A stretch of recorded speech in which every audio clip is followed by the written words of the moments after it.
दुश्मनी वहीं तक हो जहां तक कारोबार पर असर ना हो। रूस और अमेरिका दोनों यही मानते भी हैं। महायुद्ध के बीच रूस अब अमेरिका की बहुत बड़ी मजबूरी बन चुका है। दरअसल हालात ऐसे हैं कि अगर व्लादिमीर पुतिन ना कह दे तो अमेरिका में अंधेरा छा जाए। ऐसे में सवाल यह है कि जो अमेरिका पुतिन के सामने इतना मजबूर है, वो ज़ेलेंस्की को धोखा क्यों नहीं देगा।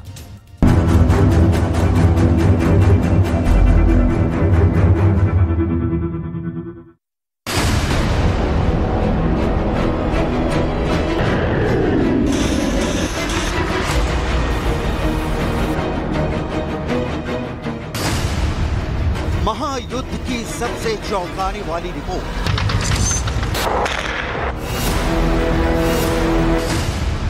अमेरिका का सबसे बड़ा सीक्रेट लीक हो गया। बाइडेन ने मिला लिया पुतिन से हाथ। ज़ेलेंस्की को अब नहीं मिलेंगे अमेरिका से हथियार।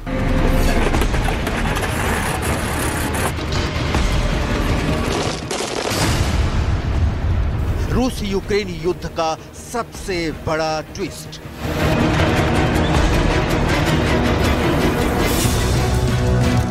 यह खबर एक बार की चौंकाती है, सोचने पर विवश करती है। अमेरिका जैसा महाशक्तिशाली भी देश भी क्या अपने सबसे बड़े दुश्मन रूस की दया पर निर्भर है। लेकिन सच तो यही है, एयर डिफेंस सिस्टम और टैंकों की खेप यूक्रेन पहुंचाने वाला अमेरिका परमाणु पावर में कितना विपन्न है, इसे डिटेल में समझने की बहुत जरूरत है।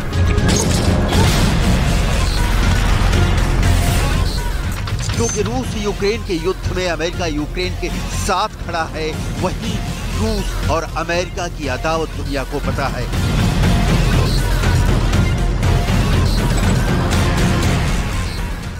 लेकिन अमेरिका और रूस के बीच यूरेनियम को लेकर सालों से चल रही सौदेबाजी हर किसी को हैरत में डाल देने वाली है। आज की तारीख में अमेरिका की आधे से अधिक पावर कंपनियों को चलाने के लिए रूस की परमाणु एजेंसी से अरबों डॉलर का ईंधन खरीदना पड़ रहा है। क्यों मजबूर है अमेरिका? क्यों झुका रहा है रूस को $1 अरब? क्यों रूस बंद कर दे यूरेनियम की सप्लाई तो बंद हो जाएंगी अमेरिका की पावर कंपनियां? रूस आखिर क्यों सप्लाई कर रहा है अपने दुश्मन देश को यूरेनियम?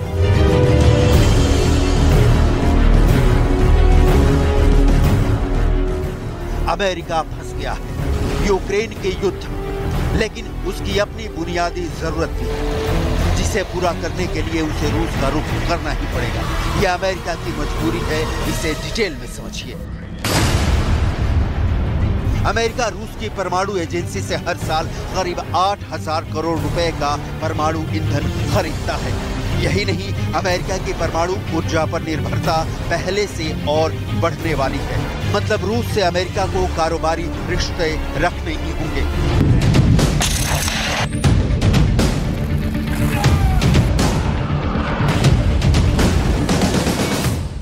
सवाल है, ऐसे हालात क्यों पैदा हुए कि अमेरिका पावर के लिए पुतिन पर निर्भर करे? इसे विस्तार में समझना होगा, क्योंकि परमाणु ईंधन के बिना अमेरिका का चकाचौंध अंधेरे में गुम हो जाएगा। अमेरिका जिसकी ताकत के दम पर ही ज़ेलेंस्की युद्ध में अपनी जिद पर अब तक अड़े हैं।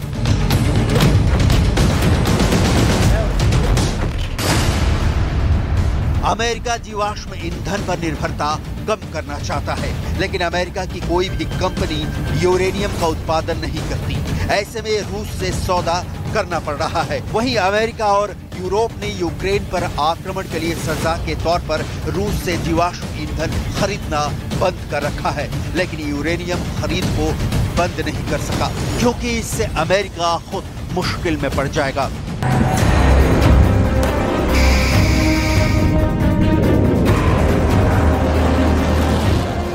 अमेरिका अपनी जरूरतों को पुतिन के सप्लाई ईंधन से पूरा कर रहा है, लेकिन याद कीजिए, ये वही अमेरिका है जो बार बार कहता है कि रूस के खिलाफ जितने आर्थिक प्रतिबंध लगा दिए जाएं उतना अच्छा। रूस यूक्रेन युद्ध से यूरोप में ऊर्जा संकट की तस्वीरें दुनिया के सामने हैं। यूरोप पुतिन के गैस पर ही सर्दियों में गर्म रहता है, तो बाइडेन यूरोप को तो ये क्लियर कर रहे हैं कि अपने हितों को मौत देकर यूक्रेन युद्ध को जिंदा रखो।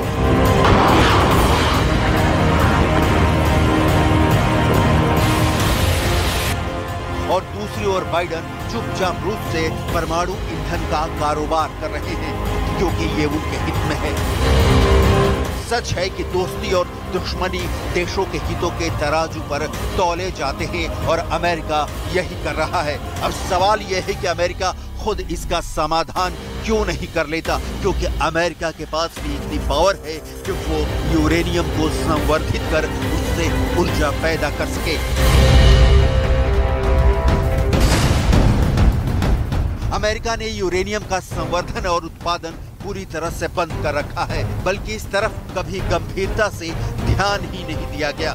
एक्सपर्ट्स की राय में अमेरिका और यूरोप को यूरेनियम उत्पादन में आत्मनिर्भर होने में 1 साल का समय लग सकता है। खास बात ये कि अमेरिका और यूरोपीय देश ही नहीं, बल्कि दुनिया के करीब 1 दर्जन देश अपनी आधे से अधिक ऊर्जा कंपनियों के संचालन में यूरेनियम के लिए रूस पर निर्भर हैं। रूस की परमाणु एजेंसी यूक्रेन में ज़ैपोरिज़िया परमाणु संयंत्र की कमान भी संभालती है।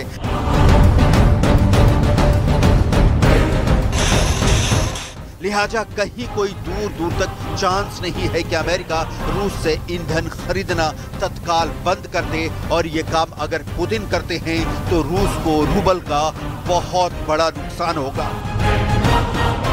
और युद्ध में ये अच्छा खासा चलता ईंधन का बाजार औंधे मुंह गिर जाएगा।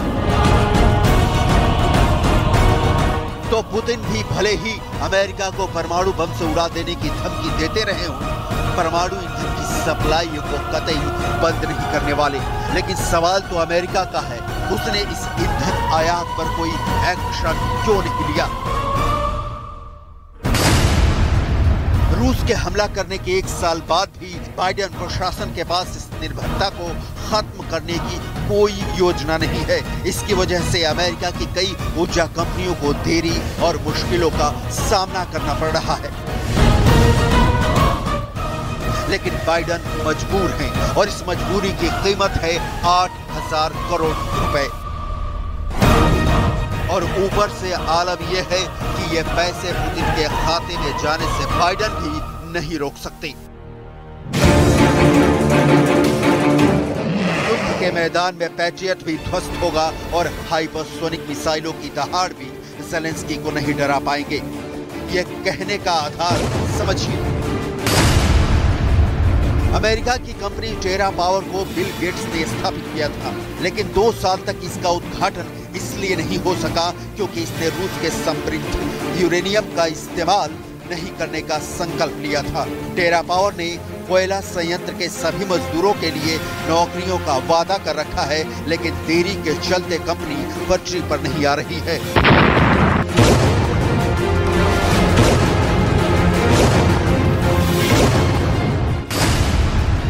शीत युद्ध के अंत तक अमेरिका और रूस के पास यूरेनियम संवर्धन क्षमता करीब करीब एक समान थी, लेकिन उत्पादन की लागत में भारी अंतर था। जिसके बाद साल 1993 में वाशिंगटन और मॉस्को ने एक समझौते पर हस्ताक्षर किया। इस समझौते को मेगाटन टू मेगाटन नाम दिया गया, जिसके तहत अमेरिका ने रूस के यूरेनियम की भारी भरकम खरीद की।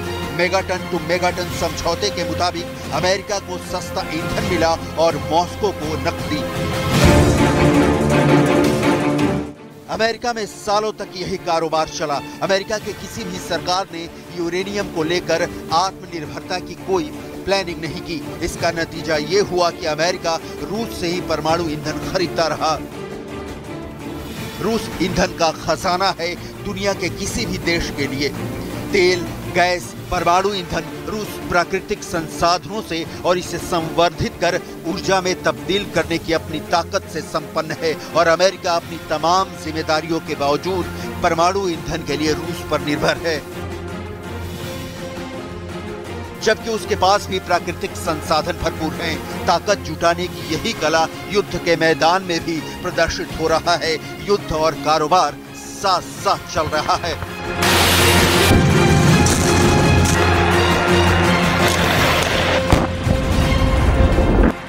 सवाल यह है कि ये कब तक चलेगा। इसे समझने के लिए आपको टेरा पावर नाम की चीज से परिचित होना होगा। टेरा पावर बिजली क्षेत्र में जीवाश्म ईंधन को स्टेप बाय स्टेप खत्म करने की कोशिश करता है। अनुमान है कि अमेरिका को परमाणु ऊर्जा क्षमता को 2 गुना करने से अधिक की जरूरत है। अमेरिकी रक्षा विभाग खास तौर पर टेरा पावर जैसे संयंत्रों को बढ़ावा देने के लिए गंभीर है। इस संबंध में एक मसौदा भी जारी किया गया है। ये मसौदा अमेरिका की रूस पर निर्भरता को रोकने के लिए एक अहम कदम है। लेकिन इस कदम के मंजिल तक पहुंचने में अभी लंबा वक्त लगेगा और तब तक रूस का एकमात्र परमाणु ईंधन सप्लाई ही सहारा है। हालांकि दुनिया भर के जानकार ये भी मानते हैं कि अमेरिका के टेरा पावर जैसे संयंत्रों को फ्रांस जैसे मुल्क के संयंत्रों की ओर देखना चाहिए, क्योंकि अमेरिका के लिए रूस की तुलना में फ्रांस राजनीतिक रूप से ज्यादा व्यवहारिक और विश्वसनीय भी है। लेकिन बाइडेन का ध्यान इधर नहीं है, क्योंकि 8,000 करोड़ रुपए जो रूस को मिल रहे हैं उनसे कहीं ज्यादा जरूरी है अमेरिका को अहम की लड़ाई जीतना, वो यूक्रेन में लड़ रहा है।